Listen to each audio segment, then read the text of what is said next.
Bonjour à toutes et à tous, on commence cette revue de presse en Angleterre, avec les déclarations du président Donald sur Victor Osimhen qui font grand bruit. Souvenez-vous, on vous en parlait hier. Aurelio De Laurentiis expliquait que seul le Paris Saint-Germain pouvait souffrir son attaquant.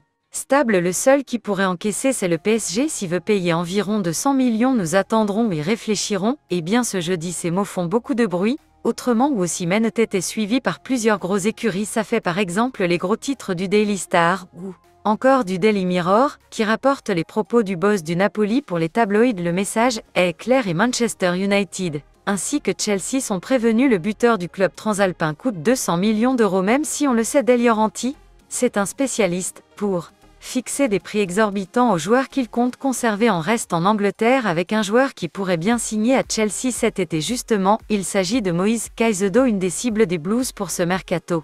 Faisant le placard sur sa une ce mercredi, et fait dans le jeu de mots en l'appelant Moïse Kansas, ce qui signifie ne peut pas dire non en français, car le milieu de terrain de Brighton a avoué qu'il ne pouvait pas refuser un transfert à Chelsea cet été. Interrogé sur son avenir et un départ chez les Blues, il a joué: l'honnêteté, c'est une grande équipe, c'est vrai.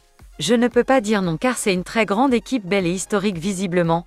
Le joueur lui est partant, mais il faudra encore convaincre Brighton, comme le rapporte également le Daily Express. Son club et Chelsea n'ont toujours pas trouvé d'accord. Mauricio Pochettino peut en tout cas commencer à rêver car le joueur lui veut venir. Mais il faudra pour cela dépenser environ 100 millions de livres, explique le quotidien. 77 millions d'euros. On part en Espagne maintenant avec le président du FC Barcelone, Joan Laporta, qui fait la une de Mundo de Deportivo ce jeudi.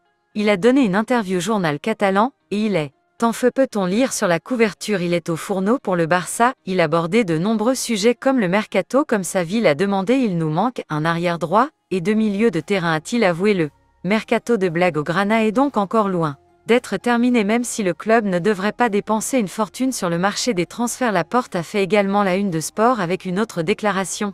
Cette fois à propos du RIB: nous avons une meilleure équipe que le Real Madrid, a affirmé le président barcelonais. Une petite pique envoyée à la Maison Blanche, et c'est bonne guerre après s'être fait passer devant par les Madrilènes justement sur le dossier Arda Güler. Toujours dans l'autre côté, les Pyrénées, Vinicius fait la couverture du journal AS. Il est au sommet, titre le média ibérique. Le Brésilien fait ses 23 ans aujourd'hui, lui qui est devenu le leader du Real Madrid. Il est dans la meilleure forme de sa jeune carrière, il a la plus grande valeur marchande, selon le CUS, comme le rapporte à Vinicius, est lié à la Maison Blanche jusqu'en 2027, et sa clause libératoire est aujourd'hui 1 milliard d'euros, rapporte le journal Avis aux amateurs. Et à propos du Real Madrid, toujours en interne, certains se méfieraient des intentions de Kylian Mbappé, peut-on lire sur le site de la Cadena Ser. La radio espagnole rapporte les propos d'Andrés Sanruilla. El Larguero: les Madrid pensent que Mbappé ne voudra pas partir cet été pour ne pas passer à côté de sa prime de fidélité, et que donc ce sera très compliqué pour le faire venir durant ce mercato. En interne,